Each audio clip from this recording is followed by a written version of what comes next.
رسول اللہ صلی اللہ علیہ وآلہ وسلم نے فرمایا، جس شخص نے بھی 3 مرتبہ صبح اور 3 مرتبہ ہی شام کو یہ دعا پڑھ لی تو ساری زندگی اس کے نہ تو بدن میں تکلیف ہوگی اور نہ ہی اس کے کانوں میں کوئی تکلیف ہوگی اور نہ ہی اس کی آنکھوں کی بصیرت جائے گی۔ تو وہ دعا کیا ہے؟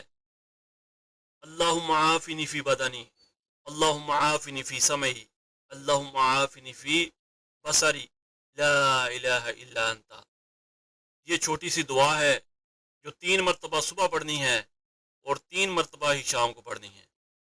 اللہ تعالی ہم سب کو اس کے اوپر عمل کرنے کی توفیق عطا فرمائے، آمین یا رب۔